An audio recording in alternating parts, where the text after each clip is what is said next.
And what we teach people to do is not to do would you like to buy or sell your house this year? Or just to say hey and build relationships, just connect with people as a human being. And through those connections, people respond to just a human connection, like, how was your Christmas? How are things going with your kids? Just talking to people. What happens is, as you create conversations and you're just a normal person, having conversations gives you a chance to get to know people, gives you lots of opportunities to help people, connect them to people, refer things to them, give them your opinion on things. But, that's going to create opportunities to talk about real estate in a natural way. And then what we do in our circle closer is you log it so you're in contact with them. Exit Plan is a podcast for business owners and those who want to be business owners. I'm always in search of the lesser known stories of entrepreneurship. In the Exit Plan podcast, you'll hear stories from startup to sale and hear from the professionals who helped business owners achieve their exit. Hosted by me, author and private equity manager Dana Robinson.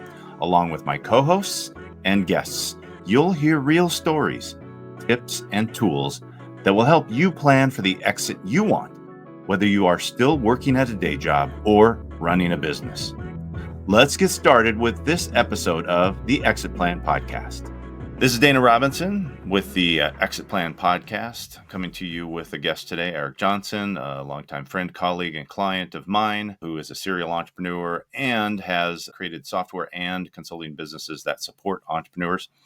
As everybody knows, the Exit Plan is talking about the never-ending journey of the entrepreneur from a job, maybe, out to entrepreneurship, and from entrepreneurship to often the sale of a company or the sale of a product. And so I love telling those stories and bringing in entrepreneurs that have been on that journey. And I'm happy to bring you Eric Johnson. Eric, thanks for coming. Thank you so much for having me. I'm excited to be here. So I'm super excited to tell your story because it took me a lot of years to learn your story. I think like with corporate and IP lawyer, I get little pieces of people's journey because they come to me with a thing. They're like, I got this thing. And then I get really involved and I learn everything about that thing. And then years later, I learn a lot more about, how they got there. And then, of course, years later, they've done something else. And over the last decade, I've sort of seen your story unfold. So great opportunity for you to introduce yourself instead of letting me try and reiterate your CV for everybody else. Okay, great. Well, Eric Johnson, and I'm the CEO and creator of a couple of different software platforms. One is called Teamzy, teamzy.com, and the other is circlecloser.com. Also author of the book Power Hour Boss, and also a principal at Modus Coaching and Consulting. So got a few things going on. All of them related, as you said, to helping the entrepreneur succeed, teaching people how to build what I like to call relationships-based businesses. Right, which is a broad spectrum of things. I think for purposes of describing it the way I understand it, in the olden days, if you sold something to your kind of close to your friends and family network, we often called it an MLM or multi-level marketing. And as those businesses have diversified and really aren't always built on that model, we call them network marketing businesses, I guess, right? Right.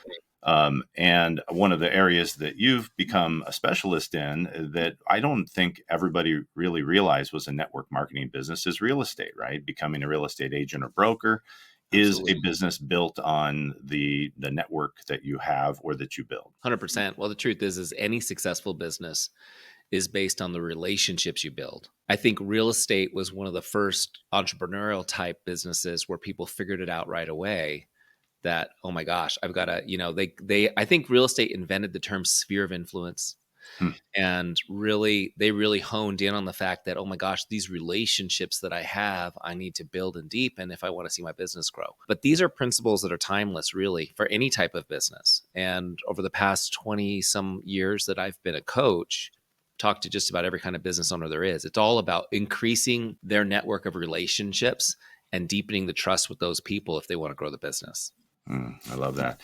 I know a lot of people that do coaching, and what I love about you being a coach and a mentor and somebody who's created software that supports other people in business is it's not sort of a mental exercise for you. You became an entrepreneur, and certainly the entrepreneur journey brought you to build a business around software. But let's talk about your early kind of how did you learn real estate and how did you take what you knew and build that into something that was yours? Yeah, 100%. Well, I'll tell you, I had the best sales and entrepreneur training in the world which was about 15 years of wearing an apron in restaurants. And I always say, if you haven't served as a waiter or as a bartender or something like that, then you haven't really had the good sales training yet, right? Working for tips is definitely teaches you a lot. And so, coming from that world, working my way through high school and college, working in restaurants, and then after college, graduated during a Great Recession, continued working in restaurants for a while, really learned a ton. Got to the point where I was managing restaurants, working the P&Ls, understanding how the business flow worked. And then I graduated to working in the real estate industry. And I thought, oh my gosh, compared to a restaurant, real estate is so much easier. Right. How many, how many plates of dinner you had to sell to get to 6 million in sales in a restaurant, but your third cousin Sally can sell $6 million of real estate. So, and the margins are better. Absolutely. But the thing is, it's so funny because I talk to people all the time. I just had a conversation recently with top producing agent in Los Angeles, someone that works in the, around the $100 million in sales a year type range, not a bad income. Right. And really literally teaching dialogues and verbiage from my restaurant years to like, wow, that's really good. Where'd you get all this? It's like, that's how I talk. That's how you talk to a customer at a table. It's the same philosophy, right? And I'll just give you an example. A lot of times people are afraid to ask for business because they feel like a cheesy salesperson. Yeah. Right. So they don't want to constantly bring up their business. They just feel really gross. They don't want to let people know. And so the example I always give them is, when you go to a restaurant and the owner knows you, it makes you feel special. Yeah. Right? It makes you feel special. It makes you want to go to that restaurant because I know the owners. Absolutely. When you walk into the restaurant and the owner knows you and they greet you warmly and they make sure you have a great experience, they're taking care of you. They're making sure that you're getting a little upgrades here and there. They're checking in on you. Are you having a great time? You're feeling great. You're spending more money. Yeah. You're having a better experience and you're happy about it. Right. Yeah. So they're not feeling cheesy at all. They're making sure you're having a great time. You're spending more money. Everybody's happy. Now, if the owner of the restaurant came up to you and said, Dana, I hope guys are having a great time tonight. You'd say, yeah, we are. Thank you. You really make it special. And, well, I just want you to know if you have friends or family who have a special occasion or just want to have a great time, make sure that when they come in, they ask for me and tell me that you sent them. I'll take good care of them. Absolutely. And people, right? And you would be like, yeah, it feels like I'm doing you a favor. I just asked you for business. Am I being a cheesy salesperson? No, what I'm doing is I'm sharing my heart that I want to bring this experience that you're having to the people you care about. And that is what the heart of relationship selling is. It's because selling is solving a problem for people, right? It's identifying a problem they have, helping them solve it. So if I can help you, I can help the people you care about. And you can feel good about putting your name to me because you know the level of service I'm going to give them. Right. And it's really simple. So it's getting past that idea of, well, I don't want to be a cheesy salesperson. Instead, understanding that you're a professional that solves certain problems in your own brilliant way that other people need help with. Absolutely. So there's any home-based business, real estate. I mean, look, young lawyers come to me and want to know how do you go on your own? And they've been at a firm hiding in an office. And it is the same. Like, do you care about the people around you? Do you believe that you can deliver great service for them? They can't read your mind, right? You have to say. And then for your own customers, I think we probably talk about this at length. You have to ask your customers, who else might I be able to help? Not who else can I sell more of this to? Because at the core of it is giving somebody something that they want, right? No one can ever sell someone that they don't want. I mean, maybe some slick sales program will promise that you can, once you get in the door on the phone, you can sell anyone anything. But people want agency, and you're just providing them with a menu of options that they want or need. Yeah, it's the truth is that if you don't do that, you're withholding the blessing from that person. It's like a selfish act, right? So I've got a million analogies for it. One of my favorite ones is, like a good friend of yours finds a new church that they're excited about. Oh my gosh, I found a new church. It's amazing. I can't believe how great this new church is. The pastor's amazing. The church is amazing. Music's amazing. And you're thinking, well, are you going to invite me to come see your new church, or are you going to keep it to yourself? Right. Right. Or I tell my kids, like, hey, if your friend is eating a piece of candy, do you feel weird if they don't offer you a piece of the candy, right? It's just like these are basic things. So if you have something that's awesome and you don't ask to share it with more people, you're withholding that blessing from them. And sometimes it's just mental gymnastics. It's just kind of reframing in people's minds like, hey, you just need to think about this differently. My business partner, Mike Lopez, always says, if your heart's in the right place, your words aren't going to stumble, Hmm. right? You're not going to come across as an icky salesperson if your heart really is genuinely there to serve and help. Yeah, I think I totally agree. I was thinking through when I was working in the air conditioning and plumbing business that it's just a really big mental barrier for those of us who were raised kind of blue. I'll say blue collar. I was raised by a phone man, and my mom didn't work for most of when I was growing up, and they chose that as a means to be present and available more. But it meant we didn't have much money. And so my dad, his friendship network was always like, who could make it so that we don't have to pay anything? So the sort of like doing you a favor was from a culture of sort of lower income, I'll say poverty, but I mean, I can't claim that, I didn't eat. But think of the person who is like becoming a realtor, who's worked their way through a service job. It's really easy to think that what you can do to bless someone is give them something for free or try and save them money, right? I'll do this on the cheap for you. I'll get you listed. I'll get your house listed and you can just pay me a little bit. But when you sort of grow up and realize, no, people really want you to get your fees and they're going to pay somebody. Right. And, for example, a big obstacle I remember training some guys to sell air conditioning, and I just said, these people have more money than you and I are used to, and they would like some choices. And many of them, if you told them you have a premium option, just say, don't tell me all the other options. I just want the good one because I think I deserve it and I have the resources to pay for it. And Right. that's the favor they want. They want you to give them the best in some cases. And it's a hard kind of mentality to have to break through for those of us that were raised with less than enough, I guess. Yeah. Well, I think, first of all, real estate's a great example because you don't want to cut your fees. You're going to save them money because they're paying you to get them a better deal. Right. So you're going to save a ton because I'm going to get you a better price, or I'm going to get the buyers to pay way more. Right.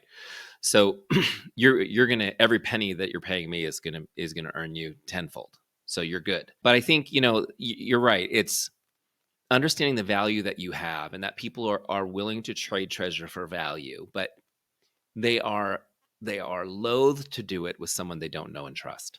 So we live in a culture now where it's like, if I don't know you, then I got to go look at your reviews. Right. Right. And so if I see that, 100 people think you're a 5-star guy, man, it's like I'm borrowing trust from them, but I'm Hmm. certainly not going to give you the money with no idea if I can trust you. Right. So, I think it's still close to 90% of all business is by introduction, referral, relationship. Um, but certainly that other 10% is by reviews. So we're looking to trust somebody, Yeah. and that's an important piece. The trust is what we're paying for. So, and of obviously competence, because trust, if you break it down, we always say it's a combination of competence and connection, right? So it's like the relationship plus how good you are at it, right? Because I could trust you. You could be my grandma and I trust you, Right. right? But I'm not going to have you do, the rebuild of my engine on my classic Mustang. So, you need both, right? Competence and that connection. But really that's what we're looking to do is build trust with people. And when we go to spend money or do anything important, we're looking for people we can trust. So if it's not a friend, it needs to be a friend of a friend. If it can't be a friend of a friend, then we're looking for reviews. But either way, we're not going to go blindly into anything. People won't do anything like that. Right. We won't even buy a pizza like that anymore. That's right. When's the last time you tried a new pizza place without checking the reviews? I mean, this is social capital. I see someone who I already follow, someone who local, someone who posts news on San Diego restaurants. And then I go, oh, they're posting about a new place. Right. It looks interesting. I add it to my list, but then I still might go ask some other people or check on it. Right. Well, I've been in places where it's like we're getting ready to order it, and my wife's on the phone going, "The reviews are terrible. Let's go." Right? Yeah, of Where course. it's like I'm starving right now. It's like this is a 2.5 star. We're out of here. So I think that's what it is. And business owners just need to understand. It's funny because in the real estate business, so just, I don't know, I know I kind of go off on tangents, but we got into the network marketing business 8 years ago because coming from the real estate industry, we wanted to build technology. It was brutally competitive, right? The tech tools for real estate were being built by multi-billion-dollar companies, and they were gobbling each other up. And network marketing was such an opportunity because nobody was building tools for that industry at the time. It was like 8 billion. I think it's like 20 billion now. It's huge. It's a huge industry. So when we built our Teamzy tool, for network marketing, it was blue sky, blue water, whatever they call that opportunity, right? But the same principles applied. Right. The same principles applied. It was Right. So, yeah, you came at the real estate, which would talk about how you got your origins in real estate. You had some real estate sales sophistication, knew how to train people, came from a training background, and then instead of tackling how do we solve the sort of CMS for salespeople, or CRM, sorry, for salespeople, in real estate, you tackled network marketing, which would be like, let's name a few: Beachbody. What are some of the like kind of classic nationwide brands? I mean, all of them. Everyone from Mary Kay and Amway to Beachbody to Arbonne. We've got over 100 versions of Teamzy that we've customized for each network. We're everywhere. My background, I worked for a large real estate coaching and consulting company for a long time as an employee. Mm-hmm. And I really loved my job. I had a passion for helping that company succeed. And, after about a decade of really enriching my boss, good guy, don't fault him for anything. He gave me a great opportunity, but I will say, without being too cocky, that really helped enrich him with Yeah, my that's what a good employee does, right? They help enrich you. absolutely. Mm-hmm. So watching him get wealthier and wealthier and enjoy the fruits of my labor, he paid me well. I'm not going to complain about my salary, but I didn't have a private jet. He did, right? And things like that. So, Right. and having built having built a technology tool for real estate for him, watching it succeed, I had that experience, right? Of figuring out how to get it done, working with the engineers who speak their own language. I love, Elon Musk says they speak like dolphins. Dolphin talk. The engineers talk to each other like, you're in a room and you don't know what they're saying. I've learned over the years that some of it's fake. Some of their words and stuff are fake. It's just like they do it to get rid of people like me out of the room so they can get back to work. But having that experience and then saying, okay, I've done it once, we can do this again. Let's go do something for ourselves, right? Yeah. And then jumping into a new industry where we could do something fun and not have any sort of competition with anyone we knew, right? And just go for it was a lot of fun. And I will tell you this, the second time I built a tech platform took me a lot less time. Of course. Yeah. Right. So that's where you and I met, because I needed somebody to help me draw up all the paperwork for that company.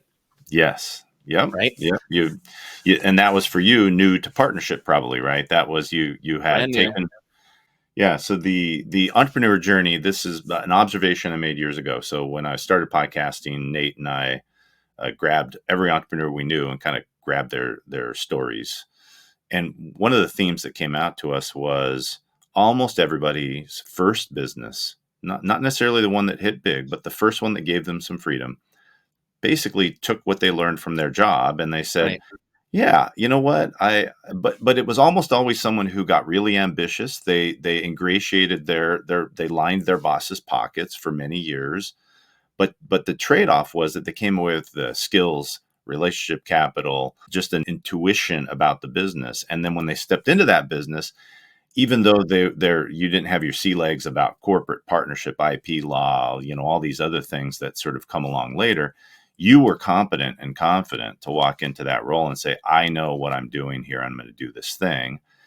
And then, you rally some trusted advisors when you go, okay, now I'm going to do this next thing and I need partners and there's some capital issues and IP law and all that stuff, right? Then you level yourself up on your own, out of your own growth. So you're kind of like, the exit plan to me is like you're getting out of work for someone else, but you got to get out of that job everything you possibly can, right?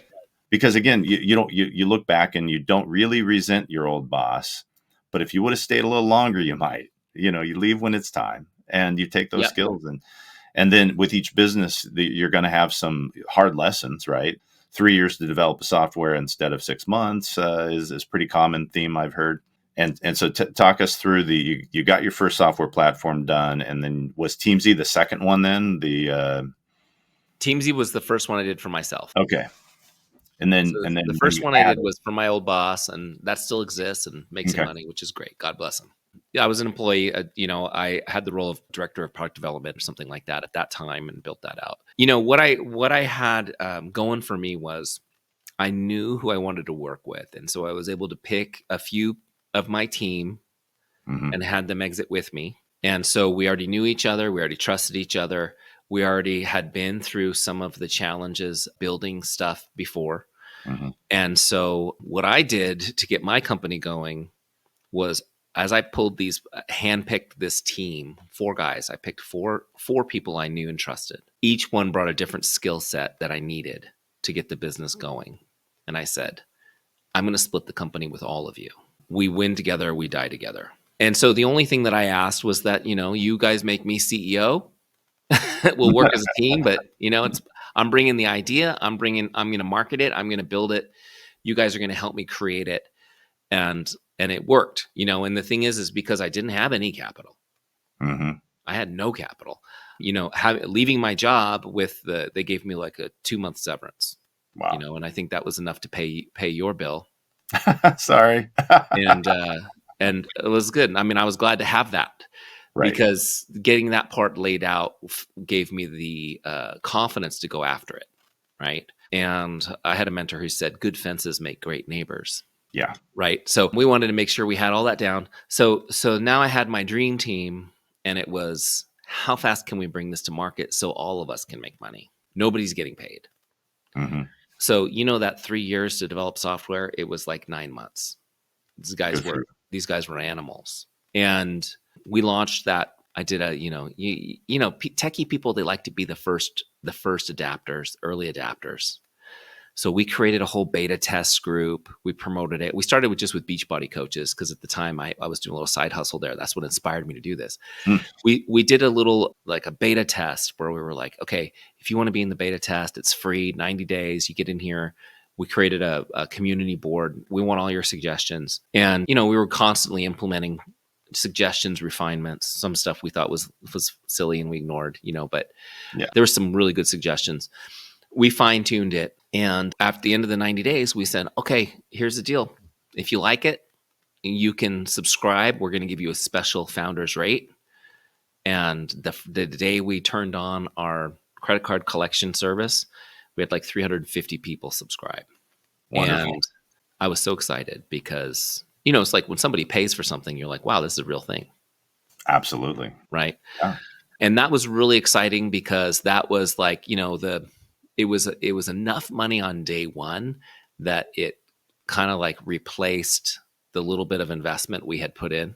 Right. Yeah. So it was really exciting. And then it just started to grow really fast. And I was like, wow, I can't believe it. Our first try, we had a business. Yeah. Yes.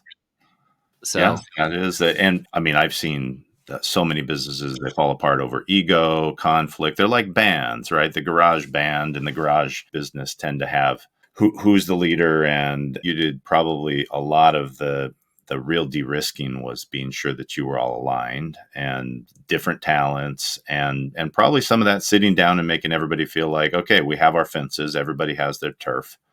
Let's go. Right. Well, we definitely have had conflict over the years. I mean, I won't sugarcoat that. I mean, we've definitely butted heads.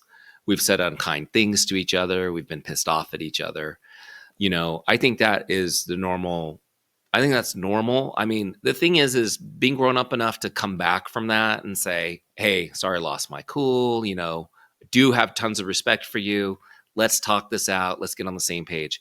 But, there's definitely been ups and downs. And as last year, one of our partners, opted to sell his shares back to us and leave.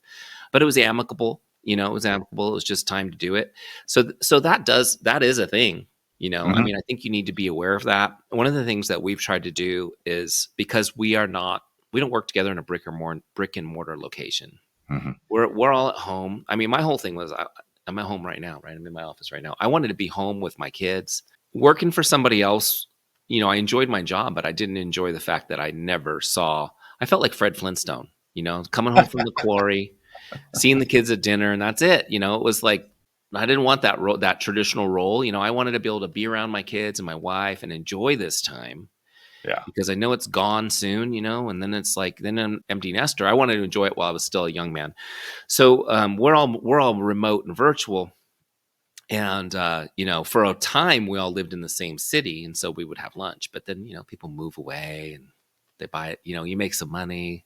Yeah. We start spreading out into bigger properties. And so we're kind of spread out, but what I try to do is at least once a year, I try to rent like a really nice Airbnb house somewhere. Mm-hmm.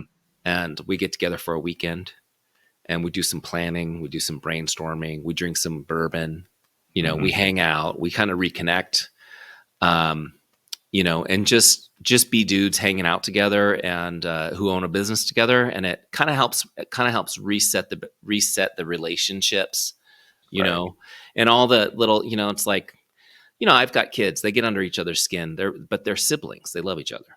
Yeah. Right. And business partners can be like that too. Like we can get irritated with each other, but it's good to just, there's really not that many problems that spending a couple days together, just breaking bread and hanging out and doing stuff can't kind of mend over, if that makes sense. Yeah, absolutely. Yeah. So it's a little like any relationship that's going to be longstanding, mutual respect, patience, forgiveness for, the blow ups and transgressions and getting along for the greater good of the business and the friendships, right? I mean, because these are, I hate this phrase. It's just business that people throw at people when they're screwing them over in business. It's not. This is we only have one life. We're living it, and these people in our business lives are our friends, are the piece of our foundation. 100%. The relationship's most important. One of the thought leaders I love, and I'm sure you're aware of him, probably read some of his books, is Simon Sinek. Mm-hmm. He's, anyone listening, if you haven't read any of Simon Sinek's books, he's amazing. Yeah. Really great thought leader, but he's kind of a unicorn in the business era because, for him, it is about the trust and the quality of the relationships. And one of the, I think it was in Leaders Eat Last, one of his books, he had a chapter on Jack Welch from GE, right? And this Jack Welch is lauded as one of the great, icons of American business, and Sinek just destroys him. He's the worst leader in American history. Single-handedly destroyed the American business model, and he goes through and explains how Jack Welch took the greatest, largest, most successful American company ever, General Electric, and turned it into a pathetic conglomerate of weak units, right? And he did it first by eroding the trust of the culture. He destroyed the trust culture. It became a dog eat dog culture, right? And then he basically stewarded a steady decline that brings us to now, where you don't think of GE as a great company, right? I mean, it's a big company, but it's not a great company. Right. And meanwhile, people are still talking about Jack Welch. It was such a great chapter because I 100% agree with him and his analysis of the situation. And that whole kind of 1980s, it's just business, and the dividends are a little low, let's lay a couple thousand people off and things like that. Like you'd never get the loyalty of your staff back after a layoff round. Right. It's gone forever. Right. As soon as they understand the relationship between employer and employee is 100% transactional, you're never going to get anything more out of it. You're never going to get that extra mile out of your employees again. Right. Yeah. You're in a standoff where we chase to the bottom, right? I will only give you as much as is necessary to keep from getting fired. And I will only pay you as much as is necessary so that you don't quit. So you end up in this horrible standoff. I talk about that in the King's Fly Swatter for a shameless plug for my book, because I think your podcast, you plug your book. Yeah. Thank you. Dana Robinson here. Quick plug for my book, The King's Fly Swatter. You can see it here behind me if you're watching this. I've got it in my hand. It's a beautiful hardcover book, printed to make it giftable, something that you can share with a family member, buy as a gift.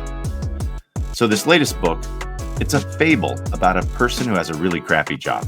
Let's just start there. This is a book that most people can relate to because we've all had crappy jobs. This is the story of Ubar, a servant in the court of a Babylonian king, who masters his boring, monotonous job and then learns to listen to the king, hearing him rule the kingdom while quietly swatting flies behind the king. Eventually, Ubar becomes the wisest and most successful man in the kingdom. The story is fun and it's easy to read, but it's not mythology. It's my story.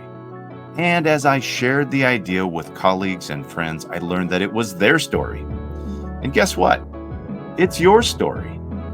If you're at a job of any kind, one that you love, one that you hate, one that's just enough to get by, this little book gives fresh perspective on how to leverage that job to get you something greater than a paycheck. The lessons in this parable are entrepreneurial lessons, but not what you might think from the current entrepreneurial zeitgeist. If you or someone you know are looking for a real pathway to entrepreneurship, here's the secret. Your job is the way out of your job. It's counterintuitive, but once you see how it works, you can't unsee it. Learn the way of the fly swatter from the parable of Ubar and from the stories I share from my 30-year business journey. You can get a free copy of The King's Fly Swatter by going to danarobinson.com. It's the tale of a slave in the Babylonian era to the king who does the worst job in the kingdom. He swats flies. And his mentor says, well, I'd like you, now that you're good at that job, to start listening to everything the king says and does. And over time, of course, this young man becomes very wise and as a result becomes very wealthy and serves the kingdom and himself and enjoys all the fruits of that. And a lot of that starts with breaking that cycle. And I know employers aren't going to lead the way with breaking that cycle. But for us, our story, mine as well as yours, is we took a job really seriously and helped make other people a lot of money. And the trade-off was that we extracted a lot of the skills that have taken us to where we are today. And the more employees that do this, the more agency they're going to have to leave when they realize that maybe this is too transactional. And for those that'll never become entrepreneurs, you'll still get a better job down the road, right? If you take your job and you just say, I'm not going to be that kind of employee, even if I'm in a horrible transactional environment, you have the opportunity to become the star employee that gets to leave to go somewhere else because you haven't chased it to the bottom and been in that standoff where you say, I'm only going to do the minimum that's necessary in this job. You say, I'm going to take all the skills I can possibly get out of this job. Yeah, 100%. That, and the thing is too, is that you learn from bad leaders too. Oh yeah. It's like how much of our life is not wanting to do something our parents did or not wanting to do something that boss did to me. Mm-hmm. So, there's a lot of valuable lessons in that. And probably my little pro-Sinek rant I just did was part of that was because I've had bad bosses and I've seen firsthand culture be wiped out, you know. But it's a big deal, I think about a company like Costco. I don't know about you, but I love going to Costco. I'll plug Costco. Yeah, I 100%. A quick Costco story. I went to the Moreno Valley Price Club as a 10-year-old boy and was fascinated by it and probably walked past Saul Price. A very good friend's father just passed away. He took almost all of his investment money in the 90s, invested it because he met Saul Price. And that stock is trading at just under $700 a share right now. And I think we're talking tens of millions of dollars over the course of a 30-year period by investing in that business. And that business invests in his people. They're still the same door greeters that were there when I was a kid. Yeah. Through whatever, I'm 54. So you're talking about 40 plus years of people that I recognize from when we would buy 5-gallon jugs of pickles. Yep. Whatever Costco used to sell in the old days. My Costco's 20 years old. I've been going there for 20 years and the same employees are there. Yeah. So, it's like, we don't know each other personally. I mean, I know all their names because they wear name tags. Yes. But they always greet me like, oh, hey, how's it going? My daughter, my youngest, my baby, she's 7 now. She says, how did all these people know you, Dad? I go, I've been shopping here for 20 years. And the thing is that it's the same people. Now, it's so, we're living in a time, especially here in Southern California where you and I live. There's an extreme shortage of good employees. Mm-hmm. Costco keeps all theirs. Yeah. Right. And you wouldn't look at that and go, you know, I mean, it's easy to look down your nose and go, well, you know, working at Costco, I mean, it's not a highly glorified job, but people stay there forever. They have loyalty, and they, you know, and perfect example is in 2009, 2010, when everyone was laying off everybody, Costco gave everyone a wage increase. Hmm. So Right. they invested in their workforce at a time where people were feeling very insecure about their job. And what a strong message that sent, right? Yeah. So, and people were saying, "Oh, well, what idiots! These people don't know how to run a business." Right. Yeah. Look at how well they've done, right? So, you know, I think it does come down to that. It comes down to how you treat your people, and then it comes down to how you treat your customers. It comes down to how you build those relationships. You know, for me, also, it's about being systemized in your approach, right? That's part of what we teach. What we do with our software is help people systemize their approach so that they're not dropping people through the cracks, forgetting about people. Absolutely. I'm the worst. I'm the worst at forgetting about people. Time flies for me. I don't really see time. Some people see time. My wife sees every minute, every second goes by. She sees it, right? If you locked her in a dark room for 5 minutes, she'd be like, I was in there for 5 minutes. If you put me in a dark room for 5 minutes, I might think it was a week. I might think it was a second. I don't know. I don't have a concept of time. So without having a system, I lose track of people. And it's like, like you and I, when was the last time we talked? It feels like it was just yesterday to me. So if I don't have a reminder tickling me saying, hey, reach out and connect with Dana, time's going to go by and I'm going to go, yeah, how's it going? Jerk, it's been 6 months. So I think it's really important that we all have a system like that, have something that is helping us to be better. Yeah. You know, at being a human and being a business owner and being an entrepreneur. And that's kind of been a passion of mine, you know, trying to structure my day, structure my calendar, have tools that help me stay on top of things so that I can show up the way I want to. Yeah. So let me just highlight something for a minute. So I think big lesson from Eric Johnson. You take the skills that you got at a job, and eventually you've got the tools for entrepreneurship. The second piece of this entrepreneur journey has a lot to do with how you deploy those skills with partners and execute well on your business, and then get that business up and running, and then treat that business as a people business, right? People, your customers are people, your partners are people, if you have shareholders are people, right? You're making this cultural decision that you're going to do good because people deserve it. But what you've done is, I think a lot of businesses get to an impasse, right? They maybe my favorite book, sort of foundationally about business, is still E-Myth. E-Myth Revisited, if you want to be specific. Yep. So Michael E. Gerber's got this. A lot of the things that people realize is they're like, oh my God, I've been doing all this stuff wrong. I read this book. It's super simple. And then they go, well, I'm supposed to have repeatable systems and processes. It's like one of the you know, kind of big highlights of the methodology, I guess, of E-Myth. And, you know, when I've talked to people who have had that aha, the very next thing they start doing is they stop doing their business and they start trying to create systems and processes. And we're in a world today where I don't think anyone has to create their own systems and processes, because there are a bunch of entrepreneurs like you who have said, I've got a silver bullet for this, for this particular business. So Teamzy really becomes that tool for an entire business category where people would otherwise have to basically invent, how do I keep track of things? They're going to put it on their calendar. They're going to use their email. They're going to bootleg it into some giant thing like Salesforce that's expensive and complicated. Right. So you actually came up with something that becomes a really valuable tool. So anyone who's listening, like, I say, take note that the systems and process piece of solving your business problems or getting started in business and actually succeeding has a lot to do with relying on a piece of technology that substitutes for you having to invent your own way, right? Yeah, absolutely. I think, you know, I've worked with so many people as a coach, helping them to figure out how to systemize their approach, that we finally just said, let's just get software that does it inexpensively. You don't have to pay a huge consulting fee to get this done, right? Yeah. And you can just plug in and it'll tell you basically what to do. You can't screw this up. I was really inspired. My good friend of mine owns a couple Chick-fil-A restaurants here in Southern California. That's a great business, man. I don't know. Anybody Yeah. listening, if you've got a Chick-fil-A near you, have you ever seen that thing not packed? Yeah. And they do so much volume. Usually, so here in California, there's always a In-N-Out burger next door to the Chick-fil-A. Yeah. And they both have these long. There's a point to this story. Don't worry. They Yeah. both have these long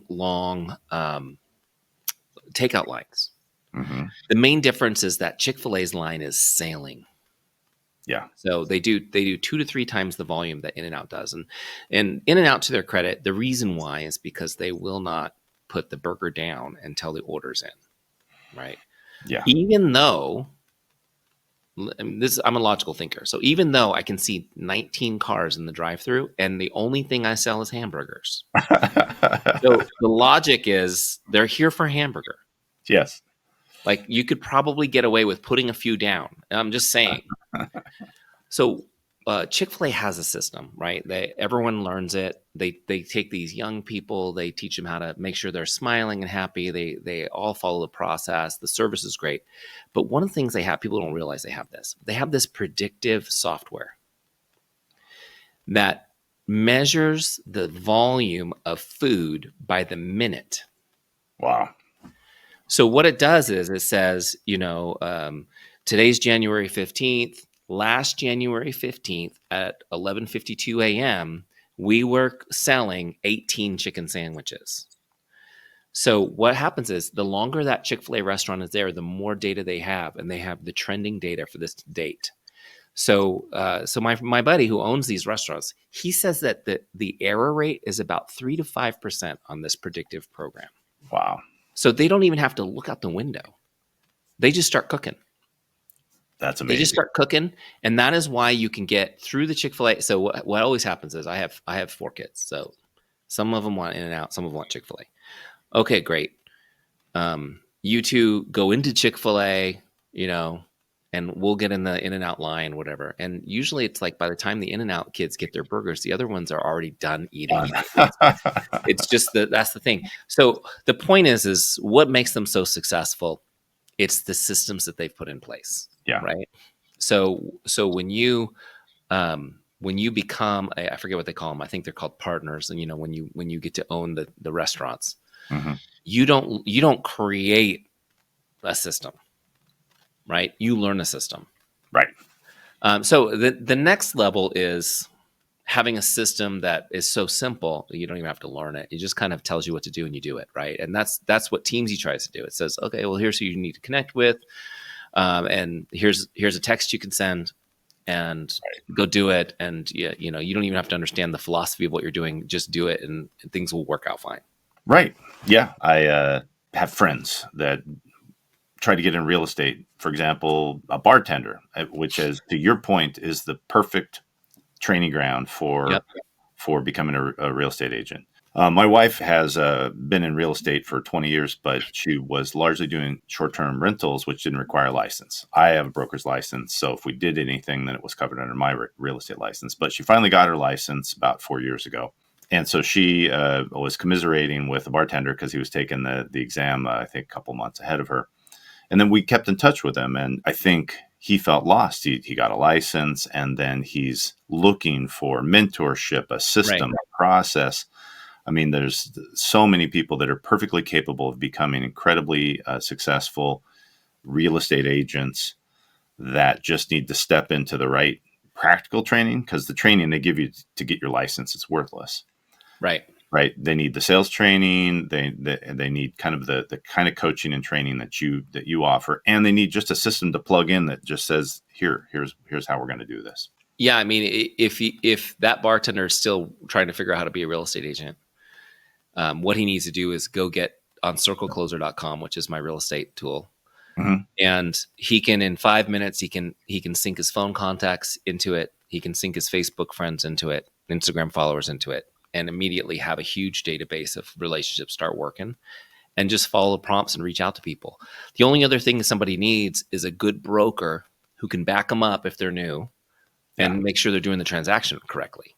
right? Right. Yeah. So, The but I broker mean, earns their fee, right, to babysit the transactions until you've been through enough to see this. These are how transactions go. right. So the circle closer process is really simple. One of the things that I have found in 23 years working with real estate agents is you say, show me your database. Let's see who you're working with. And they'll give you a list of 150 people.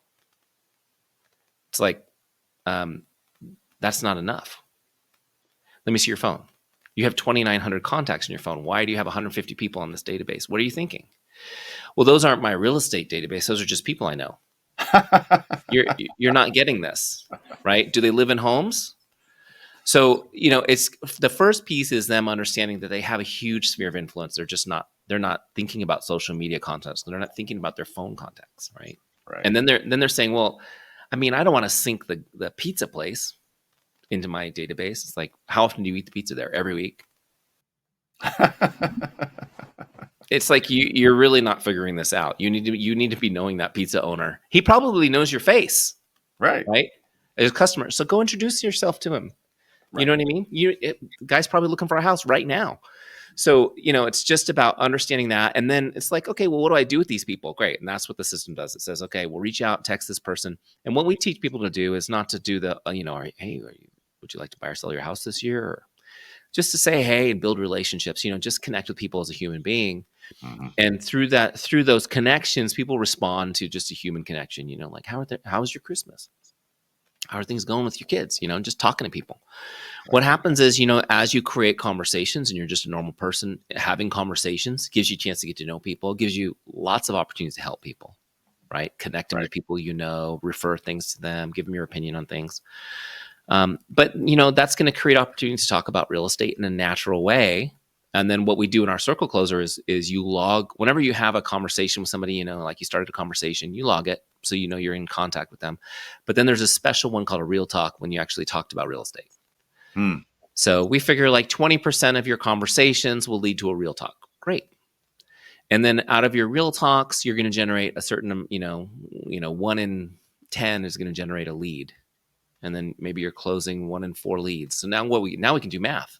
Yes. So if you're starting this many conversations and 20% of those are real talks and a certain amount of those are leads, a certain amount of those close, then I can tell you that if you're having enough conversations, you can set a goal for how many transactions you want to have. And though I can't tell you which conversation is going to lead to the transaction, I can tell you that over time, you can predict what's going to happen in your business, right? Mm-hmm. Yeah. And then analytical minds like you go, wow, I like that. Okay.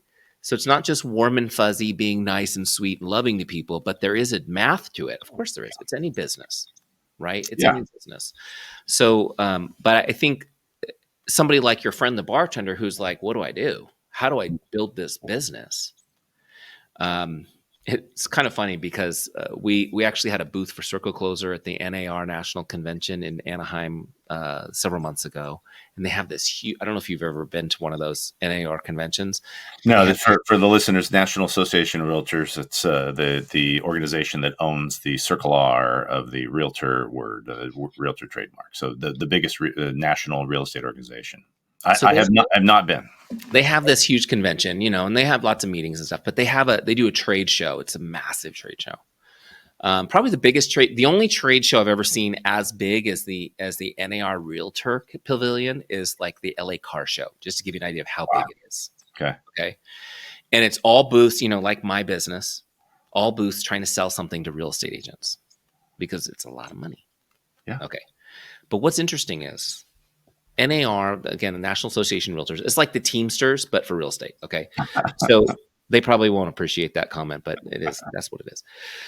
But they have all these researchers. And so they say, 88% of all real estate is done by referral. That means somebody introduced the agent to their friend, or repeat. So I'm using the same agent the second or third or fourth time, right? So 88% of real estate is done by relationship, by trusted relationship. Right. So that leaves 12% of probably the biggest industry in our economy. So it's still a big chunk, but 12%. This whole trade show is how to run ads, how to get cold internet leads, how to convert, how to buy technology to do that, to do funnels. So they're literally investing billions of dollars To chase the teach 12%. you to chase the 12%, right? And no one's talking about how do you just manage and market to the relationships you have with a direct relationship, which is where 88% of the business is going to come from. 88% of the business comes from that, industry wide. Wow. You talk to the top agents in the business, they'll tell you their number is more like 94%, 95% is by relationship. It's referrals, it's repeat customers. It's like, how are they doing that? If you're a new agent, you need to be figuring out how to do that, right? Mm-hmm. So that's really kind of the niche we try to fill is how can we create something that's really inexpensive and easy, Mm-hmm. right? So that somebody like your friend who's the bartender can immediately afford it and have a system to follow to start generating leads. Once he has some clients to work with, like I said, then he can build his competence, right? Mm-hmm. And when you're new and you don't have the competence, I mean, I know you go through the licensing and you do some learning. You haven't applied yet. Yeah. As you need to build your competence, that's where you need a good broker who can help make sure you need somebody competent behind you, make sure you don't screw up, right? But once you've done a few deals, you start getting good, right? Mm-hmm. Once you've done a dozen deals, you've pretty much seen it all. Yes. And now you can have the confidence that you're gonna be able to nail that, do a great job for your clients. The biggest challenge is getting more clients. Mm-hmm. So yeah, and the more competent you are, the easier it's going to be to convert those clients. Because again, the relationship is like you said with your grandmother. You trust her, but you wouldn't let her work on your car. right. You're the new realtor is going to have 1,000 contacts, and they've got to convince somebody that it's worth giving them a shot and build the confidence and competence that is going to be conveyed when they sit down with more and more important. And this is, most brokerages in my experience tend to compensate that way, right? So early on, they just say like, you can have 30% of this deal. Why? Because they are babysitting you. And, Right.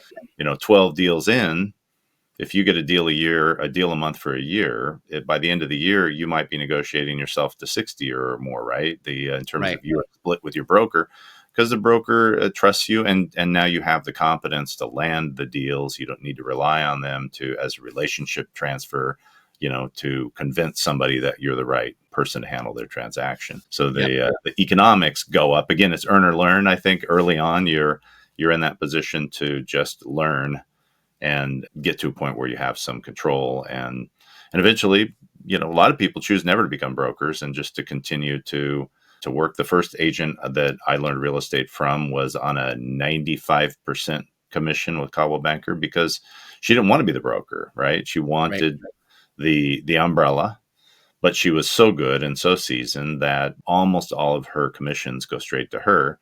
And the brokerage was lucky to have her just being connected to the brokerage still. Yeah, the truth is that in real estate, the salespeople can make more money than brokers in most cases. Yeah. It's more of a personality thing that leads people to the leadership of being a broker. They can make a good income. They can make a great income if they do it right. Mm-hmm. That's a rare situation. I know some of the, through our consulting agency, we work with a few boutique brokerages, and we work on helping them build what we call a teamridge, which is a brokerage that functions like a team. Instead of, that Glengarry, Glen Ross, donuts are for closers, get out of here type real estate office. That's like the stereotypical real estate office. That's a little over the top example, but sometimes it kind of feels like that. Some of the brokerages will have hundreds of agents. You're kind of a number on the wall. Hopefully you bring some income in type thing. Trying to build a teamridge can be very profitable because there's a loyalty. And typically for that environment, agents are willing to pay more of their commission to the brokerage. So it's kind of like anything else. You pay for the experience you're having. Right. Yeah. And if you're working for, and let's be honest, a new agent that's making 30% of a real estate transaction in a lot of parts of this country, that still beats bartending. Yes, it does. Right. So you have a couple of those and you're like, wow, you can make good money bartending. Don't get me wrong. I've been there, done that. But, I I will say this, having run the books in restaurants and bars, that is not where you want to go entrepreneurial unless, I always say like, we always talk about, maybe opening a brewery. We're in San Diego. It's like, the Napa Valley of beer. It's like, maybe we'll open a brewery someday with a restaurant. Like, that's what you do. That's like your fun retirement money, entrepreneurship. Like, I'm just telling you guys, restaurant business is low margin, hard work, long hours. But it can be done. It can be done well, but there's easier ways to make money. And one of them is software. It is so nice to have people buy and pay for your service and use it while you're asleep. Yes. Well, yes, 100%. I mean, I had my second business was a coffee house, and it cured me of ever wanting to own any kind of a hospitality business again. It was long hours, low margins, people steal from you. It was a horrible experience. So, and the clients I've had that have been wildly successful were seasoned chefs who got backed by big funds that were able to open restaurants that were done right. Those that do the skinny entrepreneurial restaurant thing, it's rare. It's a rare success in my opinion. But to your point, real estate, home-based businesses, amongst home-based businesses, real estate's got to be one of the top opportunities. Now, let's be toward the end of this here, predict the future, and we'll be accountable to it because some years in the future, someone might still be listening to this podcast. It is the beginning of 2024. We have had almost a year of interest rate increases and slow real estate sales. Is it a horrible time for someone to go, I'd like to be a realtor and become an agent right now? Honestly, I think it's a great time to do it because it's you've heard the old adage that hard times make strong men. And women. And women. It's an old adage. Okay. Yeah. But the way it goes is hard times make strong men, strong people. Let's just say that. Okay. Yes. Strong. I like that. Thank you. Strong people make good times. And good times makes weak people. Right? And weak people make hard times. That's a good characterization of the cycle. That's the cycle of world history. Yeah. Right. So we're in a hard time, which is a great time to become an entrepreneur because it is going to give you skills and hardiness that you'll be able to weather the ups and downs of the business cycle. I do think, predicting the future, I think that we are moving into a much better economic climate over the next couple of years, though I don't think it's going to be an overnight thing. And I think it may get a little tougher before it gets easier. But I'm optimistic. I'm optimistic that we will see another kind of boom. And the thing is like, man, if you can get a solid foundation into your business when it's hard and then a boom happens, it's very exciting to ride, right? Yeah. So you want to be ready. You want to be ready to do that. Now, for the real estate agents that I talk to, I know we've been talking about real estate a lot, but this is true for whether you're a network marketing home-based business or you're a solopreneur with some sort of a business. Right now, when times are hard, obviously you want to make a living. But I want you to think about market share. So market share, what is that? It means that you're building relationships at a breakneck pace while other people are quitting the business.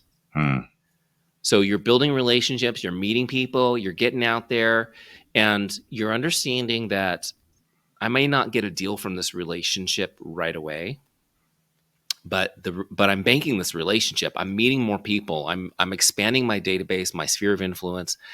And what's going to happen is, as it gets harder, like if you're in real estate, a lot of agents are quitting, right? Yeah. They're expecting a 20%. They haven't got the numbers yet because people haven't been rebilled for their membership at NAR, but they're expecting like a 20% drop nationwide. Right. That's a huge drop in competition, right? Yeah. So think about this: all those people have clients. They have relationships that no longer have a person to serve. They're up for grabs. So market share.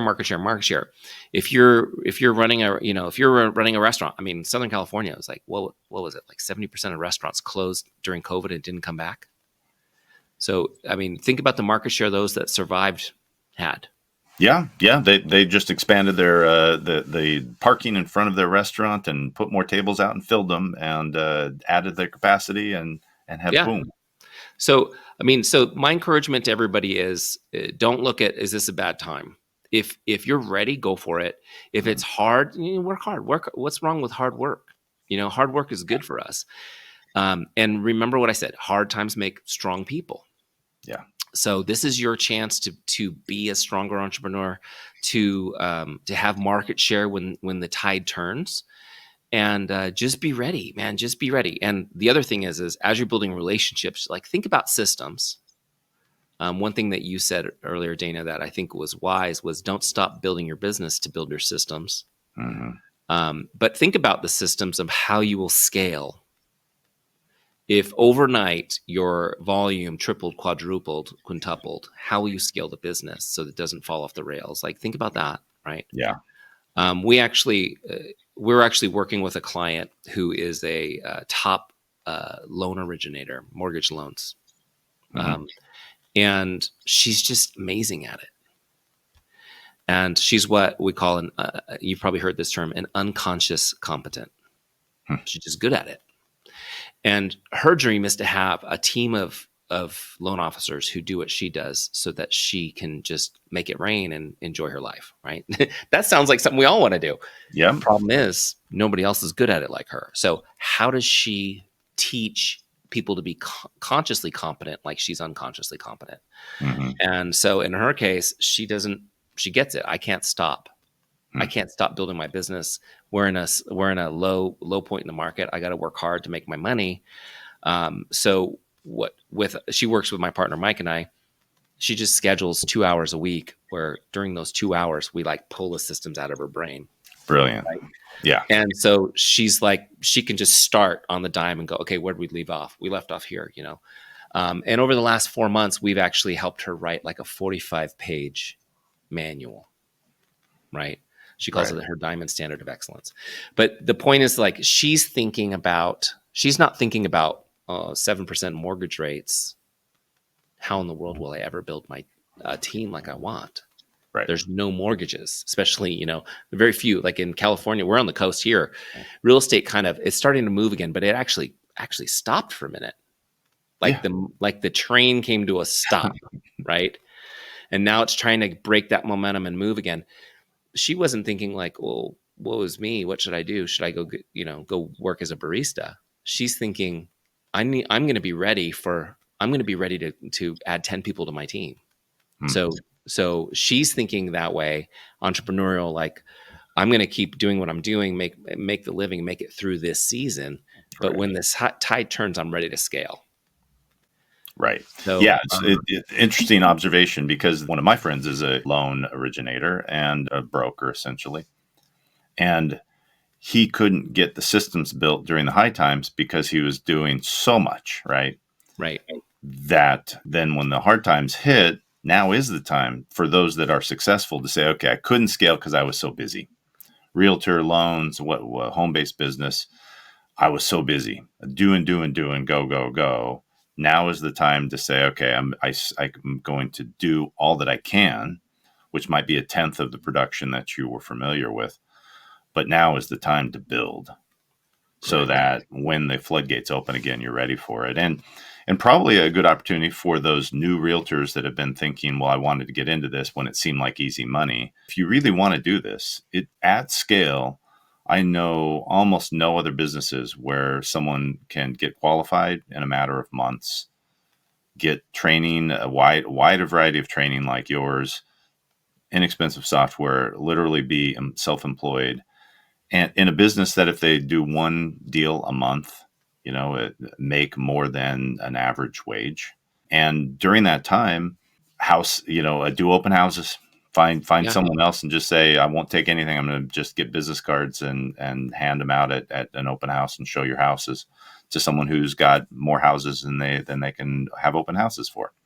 Yeah, 100%. I mean, you could realistically make 6 figures your first year of real estate if you're focused. I think another great business is network marketing. It has a bad reputation, but here's what I will say about this. I think every home in America should have one. Should have a business. If you're bad at it, you can make 15 grand between your tax write-offs and what you bring in, which for a lot of families is a big deal. Yeah. Right. Oh yeah. And if you're decent at it, It's an easy way to add $40,000-$50,000 a year to the family's income. So as a side hustle, I think that, people don't realize what an easy, not, I won't say easy, because you got to work, but it doesn't require a skill set that's, that you don't already have. Right. Well, yeah, and the home-based network marketing businesses, and I agree that they've had bad raps, but I grew up using Tupperware, and my mom had to get it somewhere, and she bought it from someone she knew, right? But they follow the franchise model. They've already got, other than say the product that you've created for people to manage the business from. The template is there. The business wouldn't be successful for the brand owner unless they created the franchise model that lets someone have a home-based business that they don't have to invent, right? Right. There's already products. There's already distribution. There's already customer service. It's all there, right? I know, you typically invest like $200 to $300 to start your business. I mean, and that's to buy product you're going to use so that you can talk about it. Yeah. So yeah, I mean, it's a no-brainer to me. That's why I wanted to make an impact there, because I was a little bit, I wanted to help with the reputation of that industry, because so much of what's being taught is 1970s sales weirdness.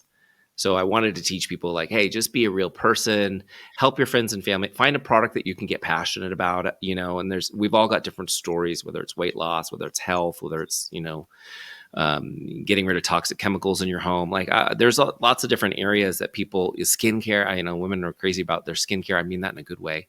Yeah. They don't they don't enjoy the wrinkles as much as we do, but, it's I'm coming across as the misogynist of the week, aren't I? But anyways, you get the idea. It's a great way for people to add to their family's income during a challenging time, where we've got 20% inflation. That's like imagine if you could put that 20% back into your income. Yeah. So I'm a big fan of it. Plus, the tax benefits are incredible for a family. If you've got two W-2 earners, wage earners in the home, and you can't write anything off your taxes. Now suddenly you've got a business, you get to write a lot of things off your taxes, and that's real money back in your pocket. Absolutely. Home office, mileage, meals, a certain amount of travel if it's related to the business. There's office supplies, the technology that you need to drive the business, all of these things that really do add up to, and there's whole books written on how to leverage the most to save taxes appropriately based on your home-based business. Right. Yeah. So yeah, I would encourage people, don't be discouraged that it's a hard time. Be encouraged. It's a great time to do it. And the other thing is you can do side hustles without leaving your job. Mm-hmm. I didn't leave my job right away. I had things cooking when I left. Well, to be honest, they sent me on my way. I was ready to leave, and they sent me on my way. And I was actually quite grateful for that because I got a little severance, which helped. But yeah, anyone who's dreaming, they watch Shark Tank, they're waiting for a big idea, they're waiting for something to hit, they want to walk out and kind of YOLO and do the Jerry Maguire speech about how they hate their job. Keep your day job and nurture your business skills as a realtor and a home-based business, whether it's based on an existing platform or not. And you'll be thankful when you have a soft landing out of that job into something that you've begun to nurture as you gain the skills entrepreneurship. Eric Johnson, thank you for taking an hour of your time to hang out with my audience on the Exit Plan podcast. Appreciate it very much. If people want to connect with you, there's probably a lot. We've got a couple of software platforms. What's the easiest way into the Eric Johnson contact funnel?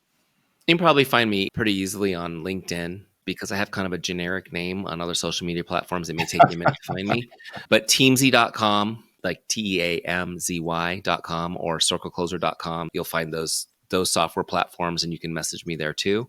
But yeah, LinkedIn, probably the easiest place to find me, and you'll see me connected to Dana. So if you're wondering which Eric Johnson, there it is. It's there's not that many Eric Johnsons.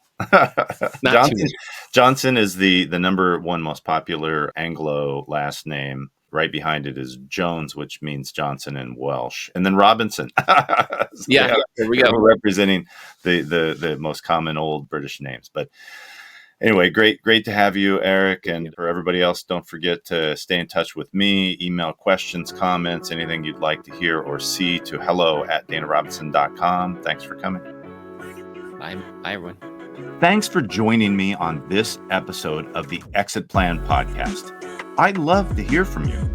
Feel free to hit me up with questions or comments by emailing me at hello@danarobinson.com or leave comments and questions by calling 858-252-7785. Call 858-252-7785 and leave a message.